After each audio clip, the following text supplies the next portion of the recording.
किसान भाइयों, आप सभी का स्वागत है। गन्ने की नई विधि से मानसून में प्लांटिंग हमारे किसान श्री कप्तान पांडे जी ने स्वस्थ बीज का चयन करके और किया है। इस विधि के बारे में आज हम विस्तार से आपको बताएंगे और इसके फ़ायदे क्या हैं वो भी बताएंगे। यहाँ पर आप देखेंगे सिंगल बट कटर बीज काटने के लिए प्रयोग किया गया है। नीचे का हिस्सा छोटा रखा गया है और ऊपर का बड़ा रखा गया। उसका कारण है आगे हम आपको बताएंगे। किसान भाइयों, बीज का जो चयन आपको करना है वो मदर सूट का, अगर गत वर्ष का शरद काल के गन्ने की पौधे उससे ले सकते हैं या पेड़ी के प्लाट से ले सकते हैं। जहाँ पर ज़्यादा जड़ें निकली हैं उन बर्ड्स को आप छोड़ सकते हैं और बीज का शोधन ज़रूर करें। चाहे तो आप ट्राली के अंदर कर सकते हैं या अलग टब में कर सकते हैं। बीज का जो शोधन करते हैं उसमें ये ध्यान रखें कि 100 लीटर पानी में 200 ग्राम बेविस्टिन, 100 मिलीलीटर इमिडाक्लोपिड इसलिए मिलाते हैं ताकि दीमक आदि ना लगे। और उसके साथ साथ में अगर चाहें तो आप 1 किलोग्राम यूरिया भी मिला सकते हैं। गन्ने के टुकड़े इस प्रकार से टब में आप डाल करके आधे घंटे तक रख दें। अगर देखते हैं कि पानी गंदा हो गया तो पानी दोबारा बदल दें और भी जो दवाई है उसको भी बदल दें। ये कटर आप यूज़ इसलिए करते हैं क्योंकि इस कटर से जो कटिंग होती है बिल्कुल साफ़ और सीधी होती है, जिससे बारिश के सीज़न में जो गन्ने के टुकड़े हैं ये ख़राब नहीं होते हैं। बीज का शोधन बेविस्टिन इसलिए करते हैं क्योंकि दीमक लगने की संभावना रहती है। अगर हम इस तरीके से शोधन कर देंगे तो दीमक, वाइट ग्रब या और जो कीड़े होते हैं वो नहीं लगेंगे और गन्ने का जमाव बेहतर तरीके से हो पाएगा। आप ट्रेंच बना लें। जो ट्रेंच की आपस में दूरी है वो 5 फीट की रखें और जो हम बड से बड की दूरी रखेंगे 2 फीट रखेंगे, क्योंकि इस समय जब हम गन्ना लगाते हैं तो इसका जहाँ एक और जमाव जल्दी होता है वहीं इसकी जो टिल्डिंग है, जो ब्यात है, वह भी जल्दी आ जाती है।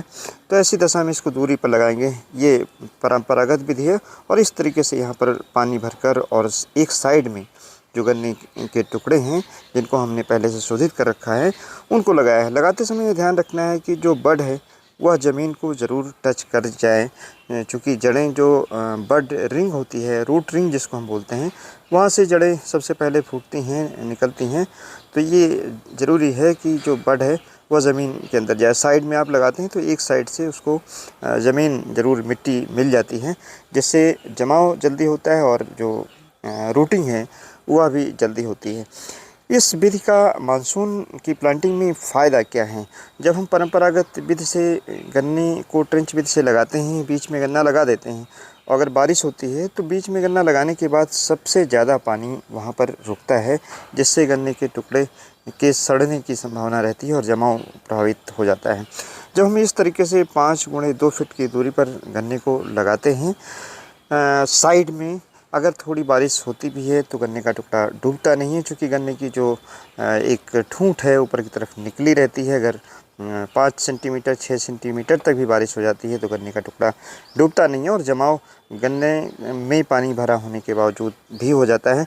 ऐसे क्षेत्रों में जहाँ किसान भाई गन्ने की प्लांटिंग मानसून में करना चाहते हैं, क्योंकि मानसून की जब हम प्लांटिंग करते हैं तो उसका फ़ायदा है कि 25 से 30% कम से कम उत्पादन शरद काल से भी ज़्यादा मिल जाता है। इस विधि में ये करना रहता है कि आप मदर सूट जो मातृ पौधा है इसकी बाद में तोड़ाई कर दें। अदरवाइज़ ये जो विधि है बहुत अच्छी है। इसमें आप चाहें तो जो बीज की लाइनें इसमें आलू लगा सकते हैं, पत्ता गोभी लगा सकते हैं, फूल गोभी लगा सकते हैं, मटर लगा सकते हैं, चना लगा सकते हैं, पीली सरसों लगा सकते हैं, पालक लगा सकते हैं, चाहे तो गेंदे की खेती कर सकते हैं। यानी बहुत सारी खेती आप कर सकते हैं। चूँकि इसकी दूरी 5 फीट की है तो इसका एक फ़ायदा ये भी है कि इसमें छोटे ट्रैक्टर के माध्यम से चाहे निराई गुड़ाई का काम हो, चाहे मिट्टी चढ़ाने का काम हो और चाहे बाद में स्प्रे करने का काम हो, वो सारे काम कम पैसे में आसानी से और समय से किए जा सकते हैं। किसान भाइयों, ये जो हमने कटर यहाँ पर देखा है बहुत सस्ता कटर है। 300-400 रुपये में आप इसको बना सकते हैं। इसे गन्ने की जो कटिंग है बिल्कुल सीधी होती है और ऊपर का हिस्सा बड़ा रख सकते हैं, नीचे का इसे छोटा रख सकते हैं। अब हम यह बताएंगे कि इस विधि के फ़ायदे क्या हैं।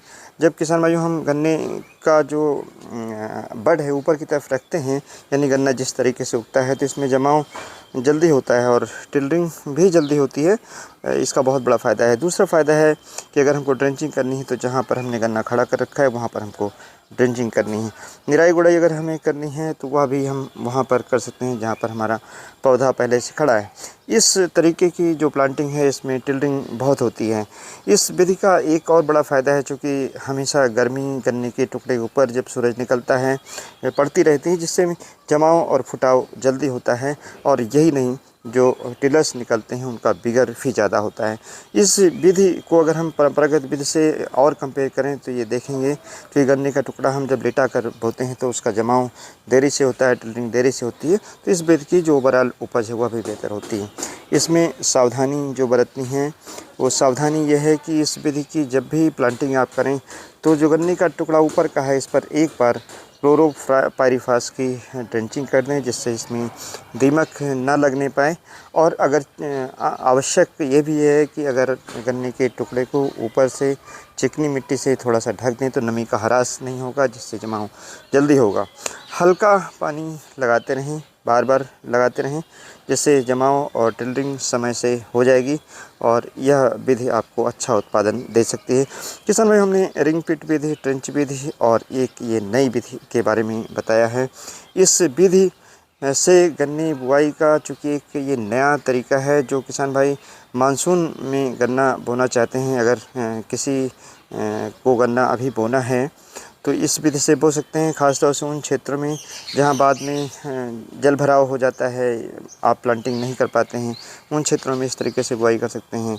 जहां पर आप उड़द मूंग वगैरह लेना चाहते हैं उसमें इस तरीके से बुआई कर सकते हैं। चारे के खेत अगर खाली हैं वहां पर बुआई कर सकते हैं।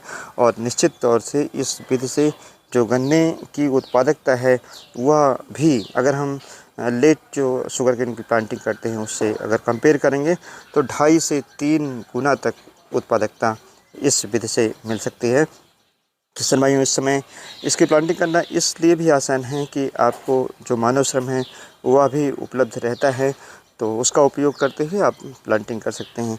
बीज के चयन में मैंने शुरुआत में बताया, या तो गत वर्ष का जो शरतकालीन पौधा है उसको ले लें या पेड़ी के कन्ना ले लें। मुझे लगता है आपको जानकारी